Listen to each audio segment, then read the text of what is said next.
नमस्कार। मेरा नाम प्रिया शर्मा है और मैं दिल्ली विश्वविद्यालय की छात्रा हूँ। आज एक बहुत ही शुभ दिन है। आज के दिन महापुरुष भीमराव अंबेडकर, भारत के संविधान निर्माता, समाज पुरुष, युग पुरुष और एक ऐसे प्रखर वक्ता और समाज की कुरीतियों से लड़ने वाले बाबा साहब भीमराव अंबेडकर का जन्म दिवस है, बर्थ एनिवर्सरी है।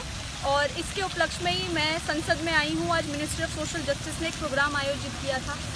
मैं बाबा साहब अंबेडकर की बर्थ एनिवर्सरी के उपलक्ष्य में कुछ बातें साझा करना चाहती हूँ। हम सभी जानते हैं कि बाबा साहब अंबेडकर को कुछ वर्ग विशेष से जोड़ के जो है रख दिया गया है, उनको अलग थलग कर दिया गया है। उनकी जो ऐसी विशिष्ट जो विशेषताएं हैं, बाबा साहब अंबेडकर ने अलग अलग फील्ड में लोगों के लिए जो काम किए हैं, चाहे वो लेबर हो, चाहे वो वुमेन हो, चाहे वो फार्मर्स हो, चाहे वो वाटर कंजर्वेशन की बात हो, चाहे वो क्लाइमेट की कंजर्वेशन की बात हो, इन सभी विषयों को बाबा साहब अंबेडकर ने छुआ है।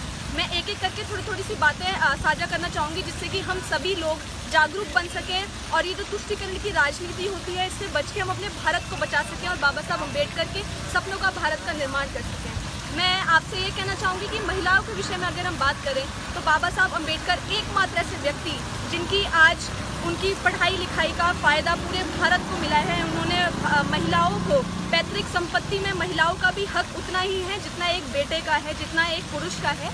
ये अगर अधिकार किसने दिलवाया है हिंदू कोड बिल के माध्यम से, तो वो बाबा साहब अंबेडकर ने दिलवाया है।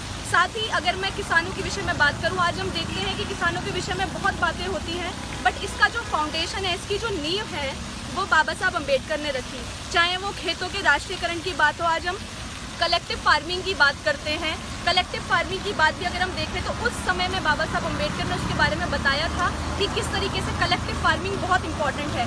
आज हम फार्मर्स के बजट की बात करते हैं। फार्मर्स के लिए बजट जो है और बजट से ज़्यादा हो, ये बाबा साहब अंबेडकर ने बात की थी। बाबा साहब अंबेडकर ने और ये कहा था कि जो लैंड होल्डिंग्स हैं, लैंड होल्डिंग रेगुलेशन एक्ट अगर हम बात करें तो ये भी बाबा साहब अंबेडकर ने अपने तत्वों में कहा था। संविधान जब वो बना रहे थे उन्होंने ये बात कही और आज हम देखते हैं कि हमारे पास ये एक्ट भी है। और ऐसे ही अगर मैं बात करूं, बाबा साहब अंबेडकर ने 1936 में मद्रास में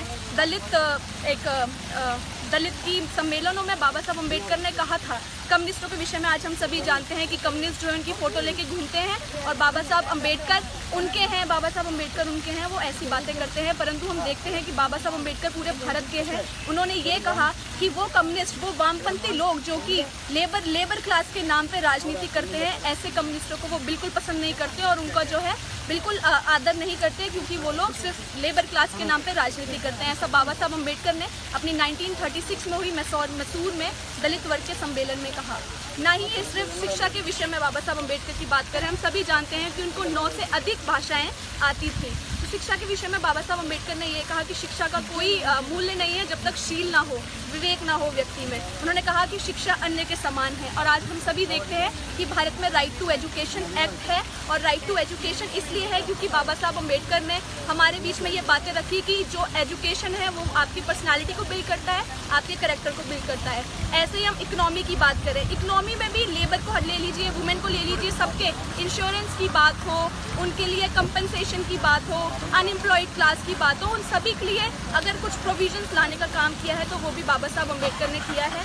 हम इंडियन रुपी की बात करते हैं, गोल्ड मॉनेटरी सिस्टम, उन्होंने बाबा साहब अंबेडकर ने उस समय में कहा था कि भारत के लिए गोल्ड मॉनेटरी सिस्टम जो ब्रिटिशर्स लागू कर रहे हैं वो गलत है। और आज हम देखते हैं कि भारत में गोल्ड मॉनेटरी सिस्टम नहीं है। तो ऐसी कुछ चीज़ें, इंडियन रुपी की हम बात करें, बाबा साहब अंबेडकर वॉज द वन जो कि सबसे बड़े राष्ट्रवादी थे। उन्होंने ये कहा कि किस तरीके से ब्रिटिशर्स ने 1838 से लेकर 1849 के समय में किस तरीके से जितना ब्रिटेन में जल कंजर्वेशन, वाटर कंजर्वेशन पर उन्होंने पैसा खर्च करा, उससे भी कम पैसा उन्होंने यहाँ पर ऐसी सुविधाएं लोगों के लिए काम करने में, उससे भी कम पैसा खर्च करा। तो हम देख सकते हैं कि किस तरीके से बाबा साहब अंबेडकर ने ये चीज़ उजागर करी कि ब्रिटिशर्स भारत का शोषण कर रहे हैं उस टाइम पे। तो मैं यही कहना चाहूँगी कि बाबा साहब अंबेडकर सिर्फ समानता की बात नहीं करते, वो स्वतंत्रता और संप्रभुता की भी बात करते हैं, बंधुता की भी बात करते हैं। और मेरा यही आग्रह है सब लोगों से जो भी सुन रहे हैं कि बाबा साहब अंबेडकर को एक वर्ग विशेष से न जोड़ के पूरे भारत का महापुरुष हैं वो, उनको उस नज़र से देखें और उनके बारे में ज़्यादा से ज़्यादा पढ़ें, ताकि जो लोग राजनीति करते हैं हम उनको जो है करारा जवाब दे सकें। इसी उपलक्ष्य में आप सभी को पुनः धन्यवाद करती हूँ। बहुत बहुत धन्यवाद।